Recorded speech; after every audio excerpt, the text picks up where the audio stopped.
All right, got it. Great. Okay, I'm just going to share my screen.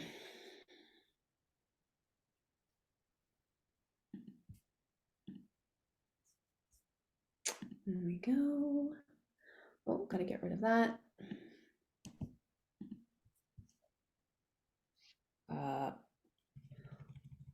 Sorry, guys. I originally thought Teresa was going to be managing it. So here we are.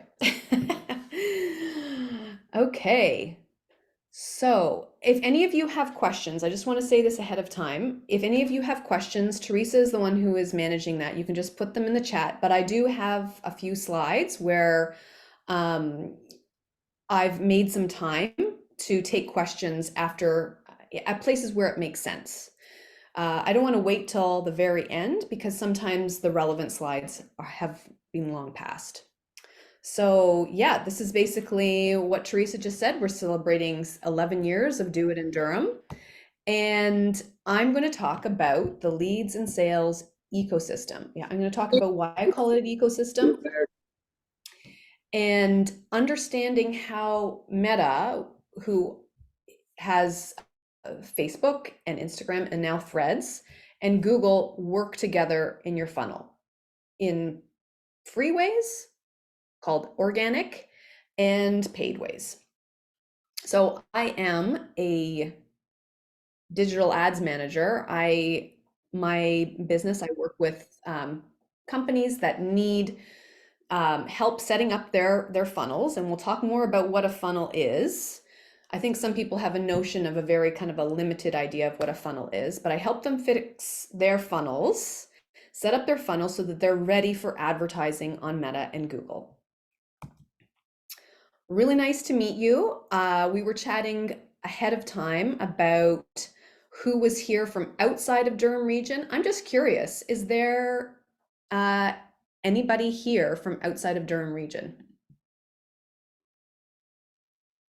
Hi, I'm kind of from outside of Durham, but I also have a business in Durham. Oh, cool. And I know one person was in Prince Edward County too. Yeah, So I cool. but I used to live in Whitby for many years before moving to the area at Prince Edward County about 3 years ago. So that's why I've been one of those who've been attending Do It in Durham for years. Okay, awesome. Me too. That's a great segue because I was part of the first Do It in Durham when I was working at the Spark Center. So this is actually where I met Teresa for the first time, and I was working at the Spark Center, which is a uh, tech startup support hub for young entrepreneurs and startup entrepreneurs in the information and communication sector. And I was working in marketing then. And actually, I was part of the crew who came up with the name Do It in Durham. So I guess that's some credibility there. So, what does this tell you? I have been working with entrepreneurs for a long time. I've also been an entrepreneur of my own business, not just my uh, marketing agency, but I've run businesses before. I've worked with a social enterprise, even a nonprofit that worked like a business for many, many years. And of course, I work with my clients in marketing. So I love entrepreneurship. I love entrepreneurs. And what I'm going to take you through is actually a slice of the training I do with my clients. So when I'm onboarding them, I don't just jump right to managing their ads because mostly because I feel that it's unethical to do that kind of work if they don't have a functioning if they don't have a really good set of funnels, plural, that are going to take leads and turn them into sales. So I usually have an onboarding month in which I do this training. I'm giving you a very short version of it, and there's some things that I'm going to be skipping over. This is not a fluffy workshop, so please take notes. There is going to be some acronyms. So if you can't remember what tofu means or AOV means, you can put it in the chat and we can answer that question, okay? So without further ado, why do I call it an ecosystem? Well, if you can see from the background here, I love plants. My first degree is in environmental studies. So I always think of in systems and living things. And really, we have a digital ecosystem because all of your marketing properties work together to bring you leads and sales. Everything is connected and has an influence on other things. So, of course, that includes Meta and Google. They're the two biggest players in this ecosystem. So, what's a funnel? Anyways, well, some people think that a funnel is that one thing that they have where their potential lead or customer gives them their email in return for something free or a discount, and then you email them. And it is way more than that. Actually, a funnel is any marketing platform or tactic that takes your ideal customer from a cold lead, meaning somebody who's never met you before, to somebody who's warming up through a kind of a like, know, and trust factor, to a hot lead. And there are actually 7 places where every business can leverage a funnel. Today, I'm going to be talking about probably about 4 of them in more depth. And here's my shout out to Sarah Norton. She's also going to be talking on Thursday about lead magnets and email follow-up sequences with an AI spin. So shout out to Sarah Norton of Reply All. So 7 different places: your website, social media. I call it your owned media. This is the stuff that you do for free. Well, it's not free because you have to put your time in, and time is money, but it's different from paid advertising, which is social media marketing, i.e. meta ads. Then there's search and the things that you do for search engine optimization or SEO. There's search engine marketing, which is the broader term for things like Google advertising. Then you have a lead magnet. That's the thing that gets people off of social media to sign up for whatever it is that you're giving away for free. And then your email nurture sequence, where you're building a relationship with that person. Okay, so here is my empty map. And I'm going to be keeping on coming back, and we're going to be building this map up of the ecosystem as we go through the presentation. So in the middle here, I'm going to describe to you more about what are the aspects of a funnel. Tofu, mofu, and bofu. That is the top of the funnel, the middle of the funnel, or the bottom of the funnel, otherwise known as cold, warm, and hot. So the colors kind of indicate that. But before I do that, I just want to point out that we have media that there's 3 different kinds of media, whether you're on the search side or the social side. Owned media is the stuff that you do yourself. There's paid media, and there's also earned media. And that's when other people do a shout out, or it's user generated content, or somebody else invites you to be a guest on their podcast. That's earned media. Okay, so without further ado, let's take a look at this funnel.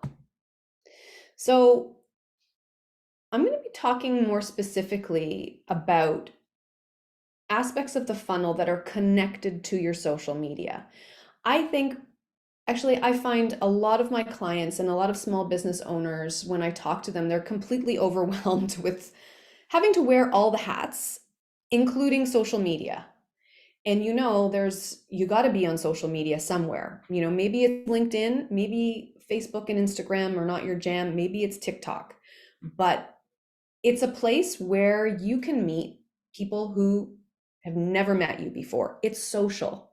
It's a little bit different than Google, which is a great place for people who already know what they're looking for or know that they're looking for you. So there, it's a little bit more of a warm lead place.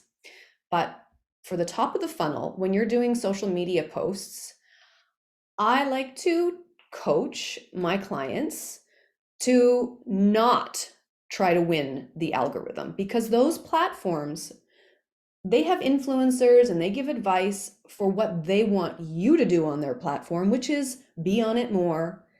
And the more eyeballs that they have on their platform, the more money they make, because they're making money off of sponsored posts.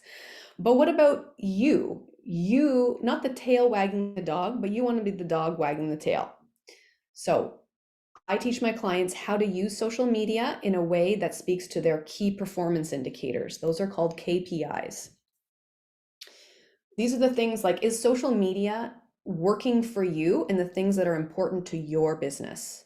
So for example, at the top of the funnel, you might have posts, and I'm going to have some actual examples for you in a bit, so don't worry. We want some posts that are measuring, that are, first of all, this is a group of people who've never met you. So it's kind of got to be emotional. You can't go right to, I've got a sale going on. You're just meeting somebody. This would be like, meeting somebody at I'm going to say a bar, whatever. You're in the dating scene and you go right to like marriage. No, there's stuff that you've got to do before you go to the bigger goals. So those things could be things like shares and comments, this is what you're measuring. New follows, is your reach increasing? Maybe by doing reels on a regular basis, and that's increasing your organic following, your organic reach. Then you've got the middle of the funnel. This is where things get a little bit more analytical, and the KPIs, or the things that you're measuring for your business, are you getting more traffic to your website? Are you getting more leads and sales? Is your average order value increasing? And there's things that you can do to track this, which are called cookies. So if any of you do not have a Meta Pixel installed on your website, that's a little bit of cookies or codes that's in the header of your website that tracks what people who are coming to your website, what are they doing, and specifically, what are they doing there? You can get quite technical about what you're tracking, like did they click that button, or you can just do, page views or add to cart. You can also have Google Analytics installed on your website, which, even if you're never going to do advertising, I would just encourage you to have these pixels and the analytics installed, because they give you really valuable information. And then we have the bottom of the funnel. Here we go. This is a little bit more emotional again. These are people who are maybe repeat sales. These are people who share your posts and mention you in their stories. These are people who, because they're continuing to engage with you, their customer lifetime value increases. Okay, so I am going to give you some examples. But first, does anybody have any questions?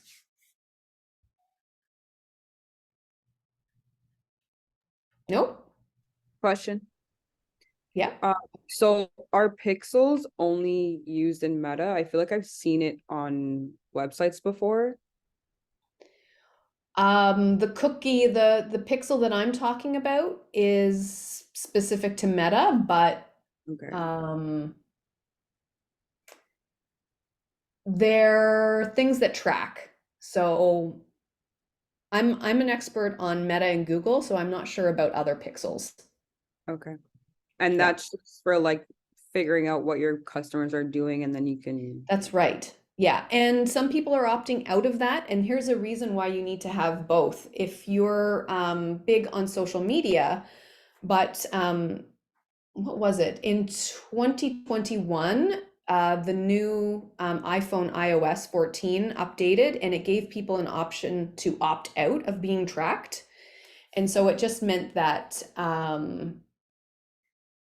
it was a little bit harder to track results on from your Facebook, or AKA Meta advertising. But when people are actually participating on your website and they're clicking on links, you can have Google Analytics work on the other side of things to know where they're actually going on your website. So that's why I say you always need to have Google Analytics. And it's Analytics 4. It's not Universal Analytics either. In June, the end of June, Google switched over from Universal Analytics to Analytics 4. So if you don't have that new update on your websites, you need to have that too. Any other questions? No? Okay, great. So let's take a look at social media. So I'm just going to be talking about Facebook and Instagram today. It's too much to talk about all the other places, but you came here knowing that I was going to be talking about Meta and Google. So from a media point of view, the stuff that you do yourself for free is called organic reach. So you're probably quite familiar with other people who teach about social media that, here's some things, a couple of bullets that you'll probably be quite familiar with to think of from a branding or a business point of view. You need to have branded colors and style, a balance of dense shots to open shots, use a combination of solo images, quotes, or texts, carousels. Carousels are a great way to repurpose blogs or podcasts, and they actually, if anybody here has a business that's more of a teaching business, it's actually a great way for you to get people engaging with your content for longer because they're going to the next post, and sometimes they may even save. So that's a good kind of like little hack there. And of course, video. Now, I want to say a word to video. For quite a few years, Instagram and Facebook, I guess, were trying to compete with TikTok. And then at the beginning of this year, in January 2023, the CEO of Instagram said, listen, we're returning to our original values, which was, if any of you remember the original days of Instagram where it was all about the feed. It was about the curated, beautiful posts. And he just said, you know what, it's not like video is not important, but we're going to reprioritize the beautiful feed. So just think of your feed as a magazine editorial. It needs to have some consistency. And I think for a long time, while people were just trying to do reels, their actual feed just looked like a mishmash of, the beginning of a reel with font on it. And it didn't really have an editorial feel. So just keep that in mind for bringing your editorial feel, your branding back. A lot of people who teach about social media will also talk about content pillars, like there are aspects of your business that you rotate through.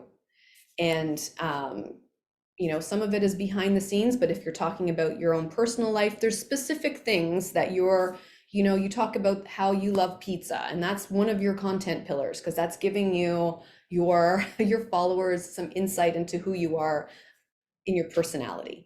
If you have an eco-friendly makeup company, you're talking about ingredients on a regular basis. So that's one of your content pillars. I'm not going to go into too much detail, any more detail about that, because there are other workshops that are covering that.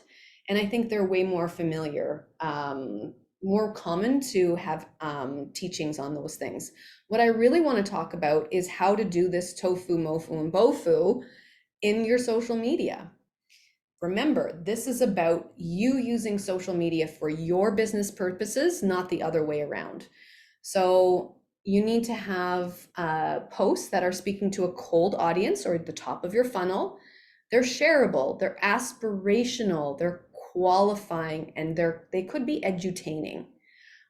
I'm gonna have, when I do this training with my clients, we go through a whole tour of Instagram, but we don't have time for that today. I'm gonna show you a few pictures for each one of these tofu, mofu, and bofu.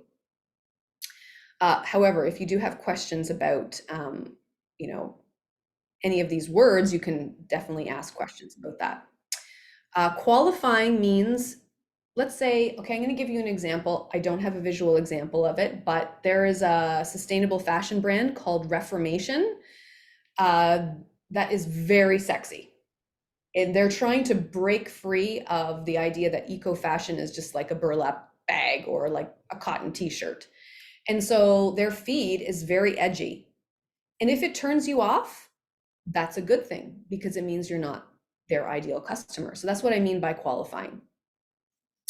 The middle of the funnel, or MOFU, or your warm audience, these are actual calls to action. This is where you're like, I have a new freebie. I have a new free download PDF of 10 points checklist. This is where you're saying we're having a sale, and this is sale season. So this is where hopefully you've been warming up your audience so that they're ready for some actual calls to action. This is where you talk about your unique value proposition. That's a UVP. Like, what makes you different from everyone else who is doing dog walking? What are your features and benefits? So this is the analytical side, and you want these kinds of posts to be getting traffic to your website, leading to new leads and sales, leading to an increase in your average order value. And then the bottom of the funnel, this is where you've got testimonials. This is where you can do tag your bestie. Hopefully you've got people who are followers who are, you know, longtime clients or your fans, and you can say, tag your bestie, who needs to be coming to my my vacation property. You can have behind the scenes. I think behind the scenes kind of work at the cold audience and the hot audience as well, because for your loyal fans and faves, they love seeing behind the scenes, but also the new people who are starting to follow you. This is where the relationship starts. And you can also talk more about your mission and values. Okay, so how about we have some examples? I've just taken some screenshots from 3 different Instagram accounts. One is Ingrid Fattel. She's all about color and joyful. She talks a lot about how to have more joy in your life through aesthetics. So this is a great example of something that can get a lot of likes. It's aspirational. People have an emotional response to it, and you can see there's no call to action here. It's to get maybe people putting something in the comments, and people getting to know about what it is you're all about. So she then in her post talked about you know, people buying bland colors of cars. And this was, you know, talking about how to have more color in your life. Anyways, that's how the post kind of went. And this is what her image was. So that's the top of the funnel. Then we've got this one in the middle from a sustainable designer in Halifax called Thief and Bandit, and they do printing. And they're having a holidays pre-sale, and you can see it's a clear call to action. But not all of your posts do you want to be telling people to shop, shop, shop, because that turns people off. But you can't not have a call to action. So you gotta, I'd say probably about 70% of the time, you're either in talking to your cold audience or you're talking to your hot audience with different things. And a little bit of the time you've got these calls to action. This is the 80-20 rule. It applies to so many different things, but 80% of the time you're edutaining, you're inspiring, you're serving, you're awareness raising, and then 20% of the time you're selling. And then this is actually taken from my Instagram feed. This is a testimonial from one of my clients. So that's you'd be surprised at how many Instagram feeds there are out there and they have no testimonials in their businesses. So this is an easy one. If you've got people who've said good things about you and they've given you a Google review, you can reach out to them and say, hey, can I use that in my Instagram? Okay, does anybody have any questions? Nope.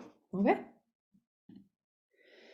All right, now let's turn not quite to paid. Here, earned. This is when user-generated content really steps into play. If you've got a large audience and you've got people who are creating content for you, maybe you've got some kind of a challenge.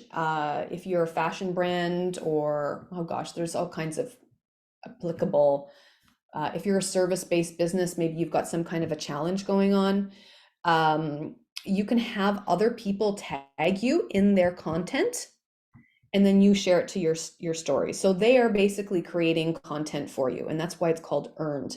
You're not paying for it, but it's not stuff that you're doing yourself. And then we've got paid marketing on the meta side. Now, social media marketing is interruption marketing. You gotta keep that in mind, is that you need to get people to stop their scroll and look at your ad.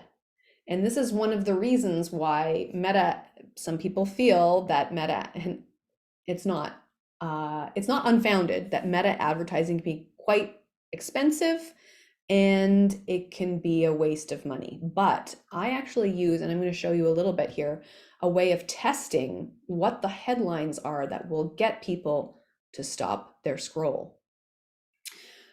Paid, I like to say, of course I'm biased, I'm an ads manager, but I just think the small business owner is wearing all the hats already. You should not be working 24/7. And I think the hustle culture tells us that, if you've got a free moment, you need to be working on your business. And that's just a recipe for burnout. Of course, there's some times when you've really got to push, work some late nights, work a weekend, but you cannot sustain that over the long term. And so I like to say that using advertising helps your genius to shine, because it's giving you an opportunity to spend more time on the things that you love doing and you're really great at doing. And if you've got a great social media platform, you've been doing this kind of stuff over here in the organic reach, you've got a platform that you can then leverage with some money to get in front of the people who are your ideal clients and customers. So in it being interruption marketing, it's really great for creating brand awareness at this top of the funnel level, the cold audience, people who have never met you.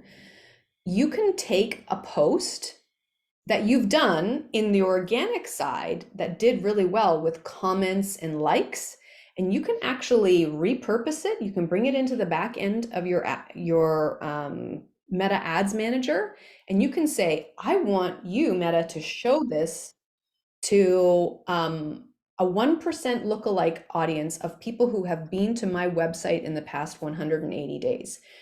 And it's a cold market. So they're people who have come to your website, but they don't know you yet.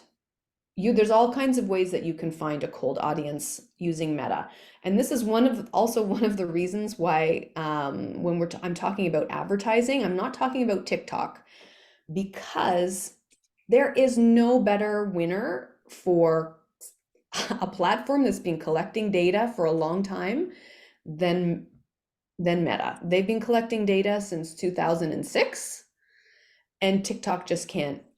TikTok is great for organic reach, but they just can't compete with the amount of information that they have on people. Yes, it's scary, but yes, also as a business owner, you can use that to your advantage. Meta is also great for taking those the people who have seen, and this is where having that pixel installed is a really good thing to have, is that if you've never run ads before, you can do a cold audience campaign. You can give yourself a budget for it. Of course, I work with my clients to do some sprint testing that's really inexpensive, so we're not wasting money once we start running a cold market campaign. But we can run that. And if you get some leads, that's great. But the object of a cold audience campaign is really to get people to your website, downloading your lead magnet maybe, but we're tracking them so that when we then have a post that is more middle of the funnel, that has a clear call to action, like a sale, we can retarget them. We can retarget those people who have been to your website in the last 180 days, or basically who have already responded to something. They've been on your thank you page for downloading your lead magnet. And that's what I call a well-seasoned pixel. So if you're new to meta advertising, sometimes we just have to run some campaigns to get your pixel spicy, because it's kind of bland. It's basically like cooking with just salt. You need some onions and garlic, and you need some other spices in there. So you need to season it up. This is not a one and done boosting posts. People, can I see people like do a little emoji who have done a boosted post and then have said, Facebook ads are a waste of money? Anybody?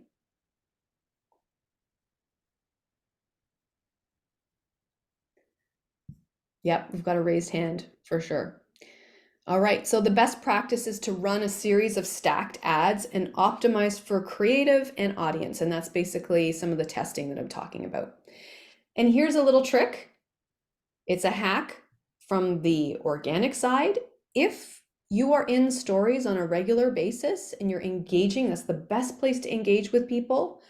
You can reuse, have your posts, yes, have your reels, then repurpose them to your stories, and always have some kind of a beginning, middle, and end where you use stickers, polls, heart this post if you want me to send you the link to my event.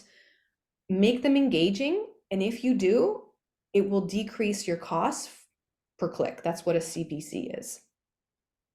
Okay, I think I have at this point some. Sorry. Could you Yep. just repeat that last part again? Oh, about engaging in your stories? Yeah. Yeah, if you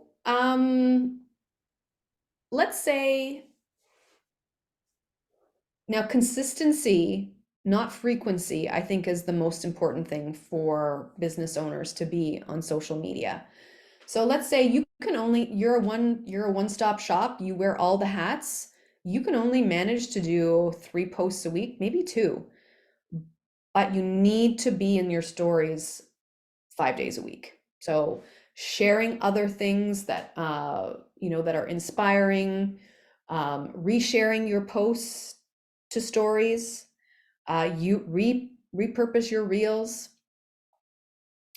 Get on, do like you're walking to the coffee shop, you're walking your dog, get on, have your face. I know there's some people who teach about how to not have your face on social media, but I think it's really hard to develop that like, know, and trust factor if people don't know who you are, or if you're the founder of a company of like retail, to know, the person behind the brand. So you can be walking to the coffee shop and just say, hey guys, there's this event that's coming up, or, just get on stories on a regular basis. And when you do that, your cost, when you start running advertising, your cost per click is actually lower because you've got an engaged account. Does that make sense? Okay. Yes, thank you. So this is just a screenshot from one of my clients who's just starting out. This is a brand new, she's been around as a coach for a while, but this is a brand new lead magnet, which is a quiz. And we want to make sure that we are getting the headline that resonates with people the most. So it was actually really interesting because this is called a sprint test, and there was a $25 max spend, and we were looking for 400 impressions. That's it. And we actually got what we needed with $5.81. So what I did was I took all of her clients' pain points and aspirations. I turned them into headlines that are connected to block testing. So you see these images here? They're basically just yellow blocks of color with headlines on them. And I ran them for like literally 5 hours. And in 5 hours, I got 591 impressions, and I actually got I got 13 clicks on one. So I know that the people who really resonated with the headline that was an ironic statement. That's the main headline that we're going to use then in her actual cold audience campaign when we start to actually talk about people coming to the quiz, doing the quiz. But I got a gold winner, a silver winner, and a bronze winner out of 10 different headlines. So this is one way of, it's very scientific or engineering. I'm managing the variables. So I just really want to know I don't want people to be responding to the image.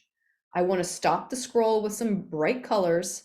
And I really want to see what they think of different headlines.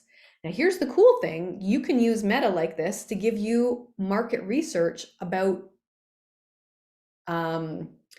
copy that you can use everywhere else. You can use this research on your website, in your social media. It's super cool.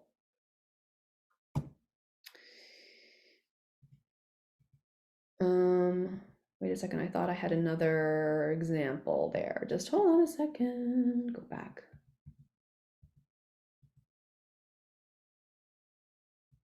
I don't know where my second. Sorry, guys. I'm going to split here. Where is it? That's really weird. There's a slide missing. Okay. The slide was of another one of my clients who had run a cold audience campaign, a big one. Actually, through it, we had tens of thousands of people come to her website that were new traffic. Some of them purchased, but really what we wanted to do was track those people so that we could retarget them right now. Anybody who's in business knows that November is basically one big Black Friday, Cyber Monday sale. And she wanted to get out ahead people are trying to get out ahead of the actual Black Friday. So we were running a 20% off free North American shipping campaign this past weekend. And we were targeting only the people who had been to her website in the last 180 days. But most of those people had come to the website in the prior 2 weeks because we were running a crazy campaign to a cold audience. And in the end, with testing a cold audience campaign and then a warm audience campaign, we have a 12.8 return on ad spend, which means for every dollar that we spent on advertising, we times that in her actual revenues by 12.8%, which is really good, by the way. Sometimes people are really happy with 2 or 3, but we got 12. Okay. Sorry, guys, that other example wasn't there. I'm not sure what happened to that slide. So let's talk then about the other side of the ecosystem, search. But actually, before I go on, does anybody have any other questions? Hi, Sarah. Hey. So on our business page, when we go into the Meta ads manager, the ads manager, which I don't do very often, I normally just post right from the business page. So if I start using the ads manager, I'm going to get more information on the time that I'm spending to create content organically and or paid posts. So I should be using that platform instead. Oh yeah, you have way more controls. Because I find that I find sometimes it lags, and then it also, if I put let's say 5 or 6 pictures and I want it to go from Facebook over to Instagram, sometimes I find the ads campaign deletes my ability to post it to Instagram, and then I got to repost. So I find it, unless I'm missing something, I find it not user Yeah, I think you need to be doing that from the actual ads manager, because you can go into your images and say you can find a post that was only like a reel that was only used on Instagram, because that's where reels are, and you can, as long as it doesn't have any stickers on it, you can use that in a Facebook ad. But you can only do that from behind the scenes. So let me give you an example of the difference. Using the platform or boosting is like driving an automatic car. You just turn it on and you press the pedal. Using the ads manager is more like driving manual, where you can actually gear up. You just got more control over things. Or gear down. Gear down, And yes. take off like a rocket. Or stop immediately by, Okay, so I'm gonna play around with the ads manager portion more. Thank you. Oh, okay, welcome. Alyssa, did I see you had your hand up? Yes. So I know we're all talking about Meta and like Facebook and stuff. I haven't been actively using Facebook since maybe like 2016. Mhm. It was like a really Fair enough. crazy update that happened with Facebook, and everything changed from when I was in high school. So I tried to get into Facebook and it's just so confusing. Mm, I don't really use it because I've tried to before, and it just I get lost. I can't find something that I once thought I knew where it was, and now it's in another place. And oh even one yeah. time I tried to deactivate a page, and it took me 3 days to even figure out how to do it. So I don't know if maybe YouTube would be helpful, but my question is there a way for people who like are not really familiar with it anymore? Is there a way for us to learn how to use the platform again? Like, do you guys have That's a good question. But Alyssa, I feel your pain. Many of my clients who I'm getting started with and here's the thing, you can't run advertising as a business unless you have a Facebook page. You have to have a business account, which requires you to have you don't have to personally be using Facebook, but it's like the master account for all those other things. That might be a good idea. Why don't you just go to YouTube? There's so many things that you can learn on YouTube. But basically, so Alyssa, do you have a Facebook business account? A business I page? I think so. Like I've Okay. tried, I think I have like maybe two or three. I've had like a couple business ideas before this one that I'm kind of stuck with. Hmm. But the one that I had before, I think I had set it up properly, I guess. And then when I tried to change the name and change certain things, it was like very, very confusing. So I tried to make a new page, but then the previous page was linked to my personal page that I had since 2016. And then I couldn't link the new page with my old page. Right. It was a Yeah, lot. it sounds like there is a customer service aspect to Meta, and it's usually if you log into the back end, there's a little, it's a magnifying glass, and that's where you get customer service. But this is sometimes when I'm going to advise you to go to Fiverr and find somebody who can help you fix this.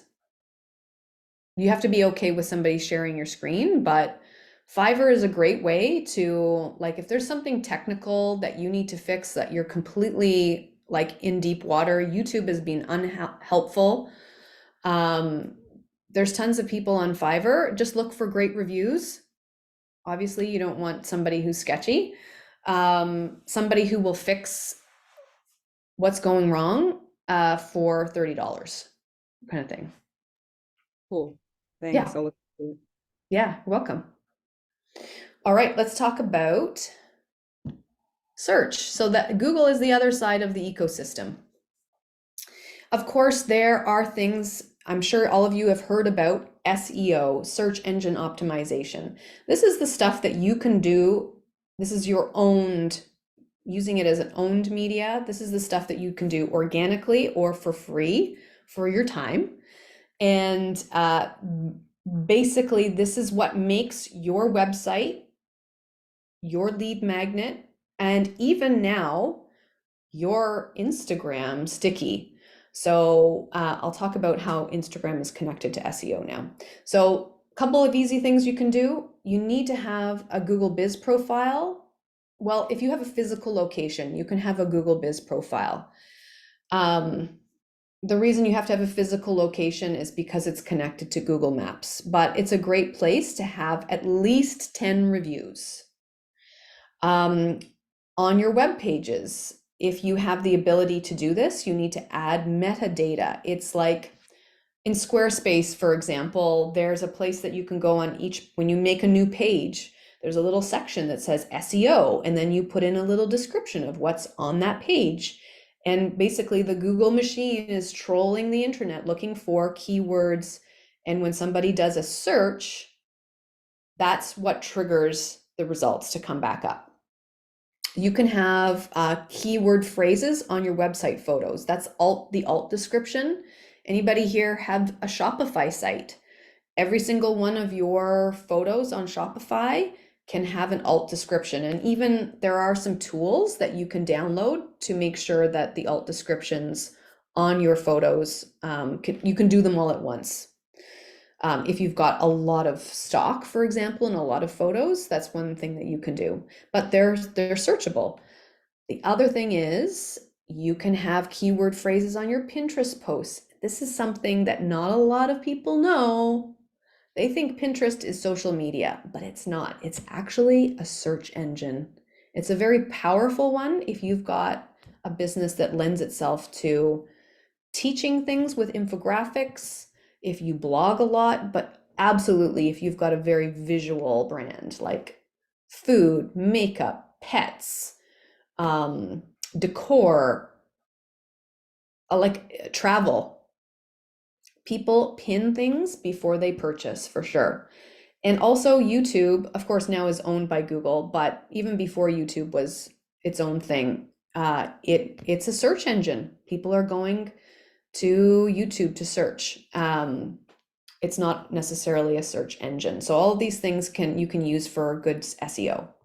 Of course, on your website, you can be blogging, you could be podcasting or vlogging, which is video blogging.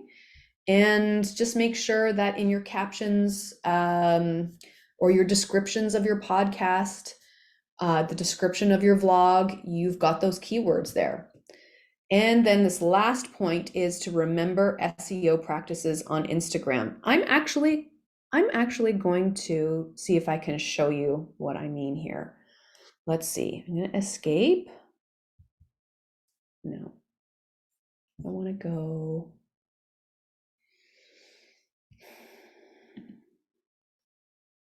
Teresa, I want to go from like full screen to small. Oh, here we go. Can you guys still see my screen? I'm gonna go. I want to show you what I mean by using Instagram for SEO. It used to be that if you wanted to search for things, so here's my profile. It used to be that if you wanted to search for things on Instagram, you needed to use hashtags. So that's why people had like 30 different hashtags on each and every post. But this is another one of those changes that happened in January, is that Instagram is now a place where you can use your Instagram posts as SEO. People can search for actual words. They don't have to be hashed. So let me show you how you can use this to your advantage. Now, it's hard to do this when you're actually just posting from your phone. I'm not sure if you can do this from a scheduler like later. You can also do it retroactively. So if you haven't done this yet, you can go in to log into your Instagram on your laptop because it makes it way easier. Go into one of your posts, go up here to the three little dots, go to edit, and then go to accessibility. Now, this was designed for people who are hard of hearing and seeing. And of course, it's important for that, but you can put your words in there. And I have Funnel Fixer, Meta and Google Ads, and Business Coach here. So those are searchable terms. And I've gotten business. I've asked people like, how did you find me? Oh, I found you on Instagram. And I don't have, let me just give you some hope here, guys. Look I have 128 followers. I don't have a huge following. And I use ads and SEO, and I have a good client base. So, I mean, mind you, my my price point is a little bit higher than if you're running a retail company, but I just wanted to show you that you can use Instagram and don't get obsessed with your followers. Be consistent, use your Instagram for your key performance indicators, your cold, warm, and hot audience, and use advertising smartly. Okay, I'm going to go back to my slides. Mhm.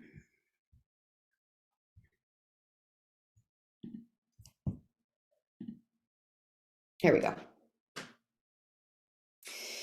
Okay, does anybody have any questions about using SEO on IG? Yeah, and you can go back and do that all retroactively and make your Instagram profile way more searchable. Super cool. All right, earned. I have a question, sorry. So I Yeah, could sure. go back to my, does Instagram have a scheduler as well, or is it just the ads campaign? Oh no, you can go into Meta Creative Suite. That's the new That's name where I've for got it. that, okay. Yeah, Yeah. and you can toggle and say, I want this image to go to Facebook and Instagram. And then Yeah. I could go to my Instagram on my laptop right now, and then I could go to accessibility and put in those keywords. Yep. Do I still use the hashtags then? Oh yeah, you can still use the hashtags for sure, but you don't Okay. have to use as many of them. Okay, thank you. Yeah, you're welcome.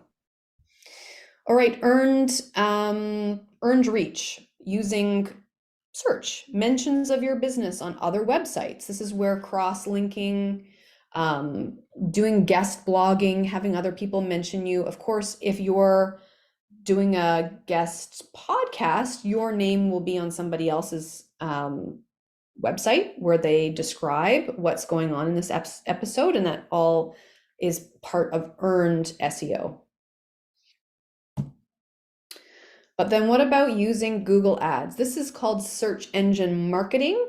This is when you use Google with paid ads. And it's different. Remember, Meta advertising is interruption marketing. You're interrupting people's scroll and you're trying to get in front of the eyeballs of people who do not know you yet, or people who have been to your website, interrupting them with saying, there's a sale. Search engine marketing is demand response marketing. It's not a great place for brand awareness. It's not a great place to develop your cold audience, but it's really great for the middle of the funnel and the bottom of the funnel. People who already know your company name or your name as the founder. And people who already know what the product is that they're looking for. They know they need to have their eaves troughs cleaned. So they go to the search bar, they search for eaves trough cleaning near me, and demand response marketing will bring up different kinds of posts, sponsored posts up at the top if you've paid enough, and also organic posts. If you've done all of this stuff over here really well, you've got your reviews, you've got metadata on all your pages, you've got keyword phrases on your photos, you do some, a regular blog or you have a regular podcast, Google is going to find your business organically, but it will be below the sponsored posts. There's different kinds that you can use. There's text ads. I'm sure you guys have all seen them. I'm going to show you an example in a second. These are like listings where you can see, and the statistics say that people who don't know what they're looking for will not actually notice which posts are sponsored ads. They all look the same to them. So that's kind of cool. If people are not wanting to click on advertising because it kind of turns them off, they want to just go to the organic stuff, they may not even know the difference between those things. Of course, there's local search that ads that come up like when you're on Google Maps, for example, and you can see, you can really target to a specific postal code area. Actually, you can target very locally with Meta as well. You can target specific postal codes as well. just as an FYI. It's not just, near me, hair salons near me. It's not just Google that works that way. You can do shopping ads. Now, these are triggered in a different kind of way. They're triggered, if anybody here has Shopify, they're triggered by the product title. They're not triggered by keywords. And what do I mean by keywords? Those are the things that you put into your ad campaigns, that you've done your research. And I think I'm going to give you an example. Pretty sure, I hope it didn't disappear like my other ones, of keyword research, that you can then put money behind each one of those keywords, because you know that those are the ones that are super popular, that people who are looking for your products, that's usually what they're searching for. You can also remarket ads. So the Google Display Network, most websites are, I think 90% of the world's websites are on the Google Display Network. So let's say somebody lands on one of your ads or your website. You can then do remarketing ads, so that those little, you've all had this experience where you were looking for a raincoat on a specific, like, Sport Check. And then all of a sudden you're on another website and Sport Check and that exact raincoat pops up. That's remarketing. It has a lower return on ad spend, but it's a good strategy if you've got a great, a well-seasoned, a well-optimized text ads, maybe local search and shopping ads. Remarketing is kind of like the fourth step to be like, okay, we're really optimized. What else can we do? It's great for e-commerce, especially if you have a Shopify site and you want to do shopping, but you can also use it for lead generation businesses. Okay, let's see some examples. So this is some organic or owned examples, but actually you can see there's a sponsored post by Emerald Painting, and then Paintastic. And Paintastic, it's there on the map. And they've got 43 Google reviews, and you can see them. So 10 at minimum, I would say. That is it's called social proof. It tells other people that other people have liked your services, so that you're a safe bet.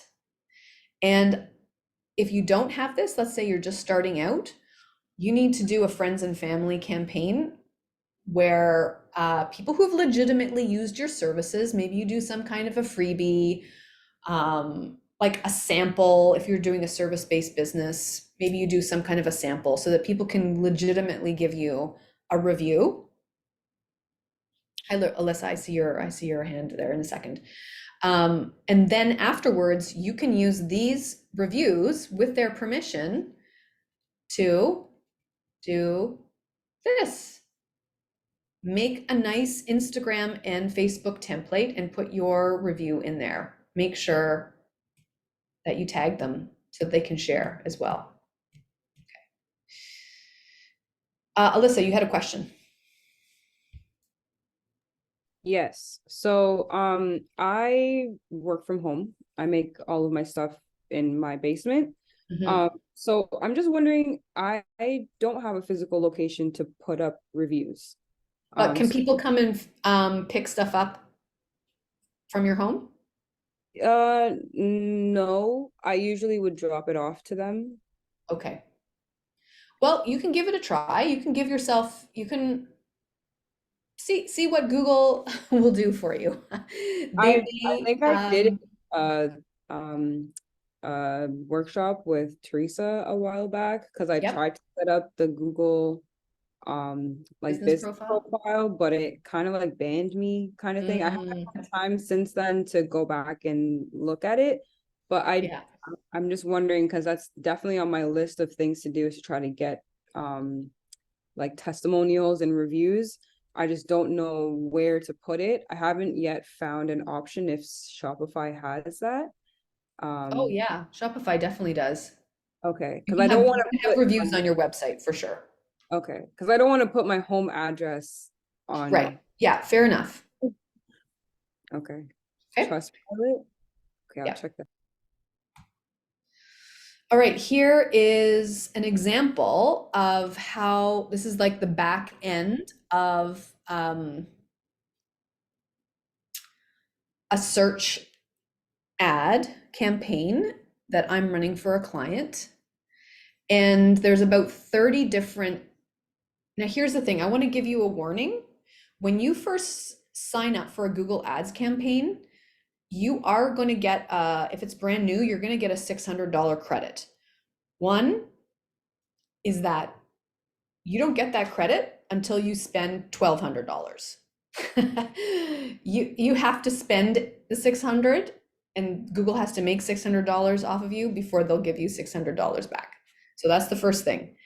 And also, if this view that you're seeing, and I didn't want to show you the whole back end because then I would be showing too much of from my client. But there's an expert view, and then there's the, hey, I'm running my own ads view.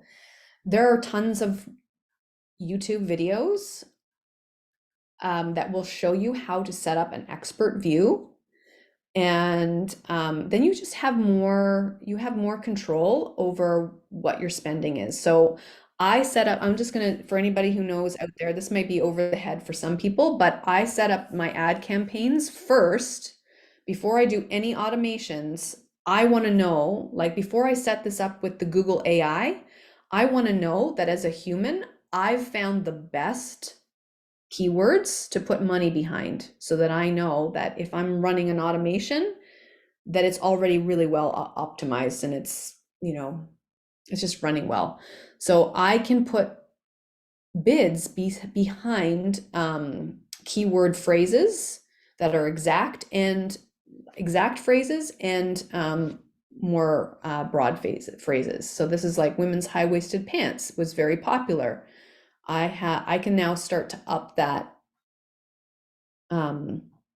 bid to get up. Now, you can see this limited first page bid. This is telling me that I'm not spending enough to get up to the top of the bid of the page, but I wasn't willing to just put it up to $6 right away. This is kind of a slow thing as I'm seeing how things move. And I also don't want to waste my client's money. So increasing your bids is kind of a little bit of it's a little bit of a game, and that's why you might hire a Google Ads manager to do this kind of thing. Okay, so last but not least, but I'm not going to talk about this. This is all about, I think there's some other people in the Do It in Durham who are going to talk about the funnel. So all of this stuff, all of the organic social media, the paid social media, the SEO stuff that you do for yourself, and the stuff that you're paying for, search engine marketing, it's all leading to something. It's bringing people to your lead magnet or an opt-in. And what are some of those things? What could they be? They could be a quiz, a discount, a free clarity call, a checklist, an intake form, a contest or challenge to sign up, and some kind of a low ticket offer. So like your coaching program is $1,000, but you have a super low ticket offer that's $37. And then what happens next? Okay, they sign up, they give you their email. Well, then there's a nurture sequence. This is when you're building, now that you have their email, like, which is very important. You can have followers on social media, but you don't own them. They can disappear. They may not see your content, but when you have somebody's email, they've given you permission to communicate with them, unless they unsubscribe, which is their prerogative, right? But this is the tacit understanding that they've given you permission to start building a relationship with them. So you want to nurture that like, know, and trust factor even more. You've been doing that on your social media and on your website. through your Pinterest, maybe your YouTubes, maybe your podcast. But now is the time to close the sale. So you can have an email series with a compelling story, some kind of a call to action, links to sales page. You can have deadline timers. There's a lot you can do here in your nurture sequence, but that is beyond the scope of this presentation. So we go on to how else you can work with me or connect with me. Does anybody have any other questions? There was a question in the in the chat box about what are the best places to check for optimized keywords?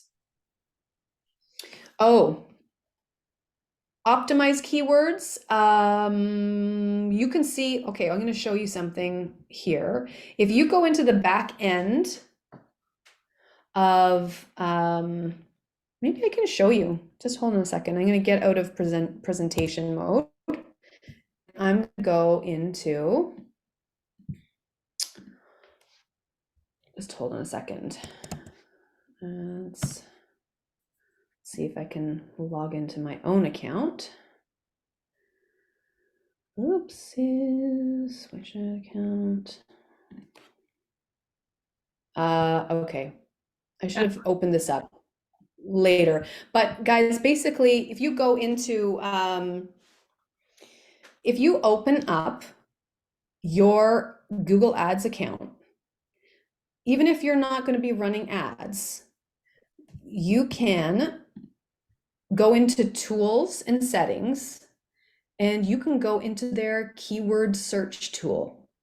And it's really cool because you can actually say, oh, here's my competitor's website, put it in the search term and say, I want to see what all of the search terms are that are connected to my competitor's website. Or you can say, okay, I have an idea that dog training for beagles.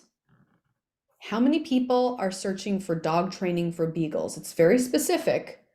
Maybe beagles are those like hard to handle dog, but you as a dog trainer know, I think this is a good keyword.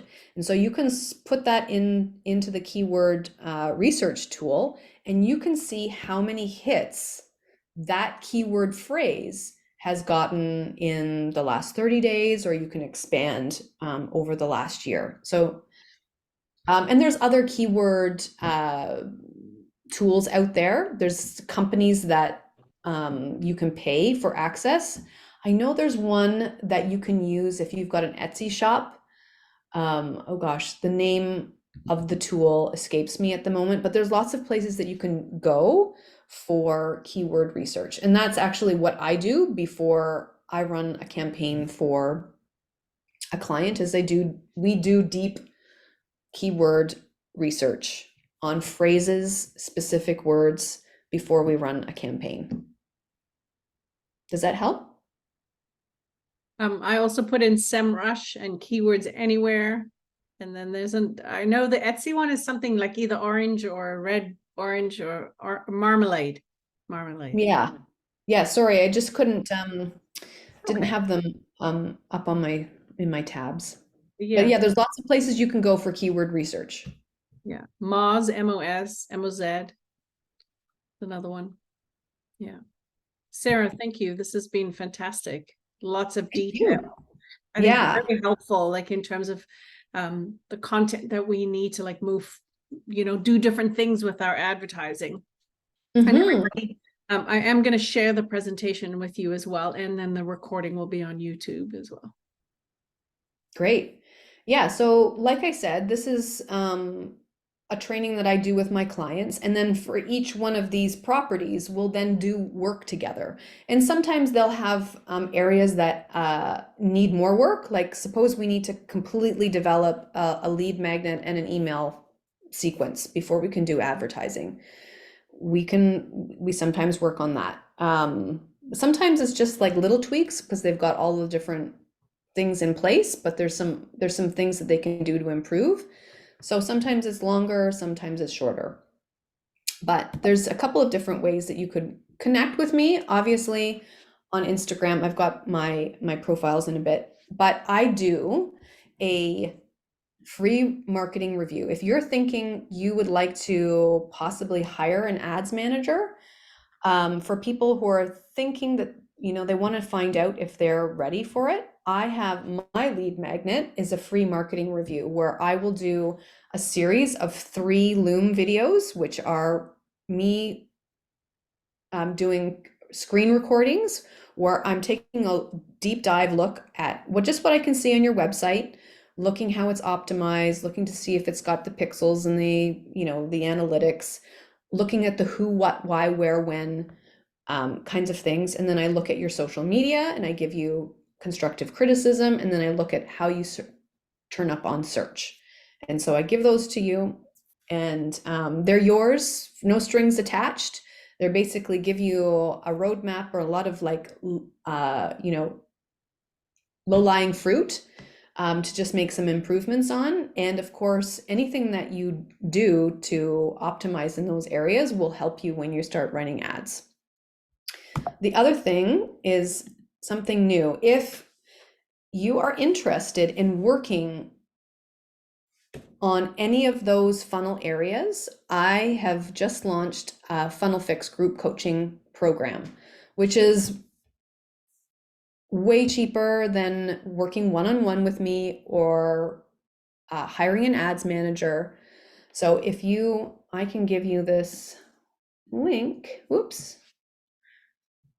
I don't have it, but I can put that in the chat. Niche Up Digital. Let me just put that there. www.nicheupdigital.com group coaching. Oh, to everyone. I did type them in already for you, Sarah. You did? Okay, thank you so much.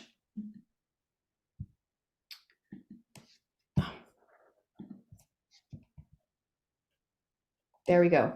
So that starts in January. But I do have a Black Friday, Cyber Monday, which is of course the entire month of November deal for you. So take a look at that if you'd like to work with me. I'm going to be working with a group of maximum 20 people. So you can get lots of attention, and it's an 8-week program where we have 1 week to kind of get started, and the other 7 weeks we're going to work on each one of these 7 funnels. And by the end of it, you should be having better leads and sales, and you may even be ready for doing some of your own advertising. And of course, you can find me on Instagram and Facebook, and email me if you've got other further questions. So yeah, I want to thank Teresa for hosting, and BACD and Do It in Durham. It's just such a valuable week to connect with other entrepreneurs and all of our great sponsors. So thank you, everyone, for being here today. Thank you, everybody, for being here today. Hopefully we'll see you later this evening if you're coming to the kickoff event. So that's at Town Brewery. If you registered for that, I think there's 2 tickets left just because the space is so small. So hopefully we'll see you there. I'll be there. Okay, and if not, we'll see you during the week. So wishing you an awesome week of meeting people. Get what you say to people ready and put it in the chat box and start networking with each other and helping out. Like Liz was so helpful, helping someone else, asking questions. So all of you that just help each other, right? We're here. Hey, today's World Kindness Day as well. Oh, really? Okay. Yes. Take care, everyone. Have a good day, and we'll see you later. Awesome. Bye. All right, take care. Bye-bye.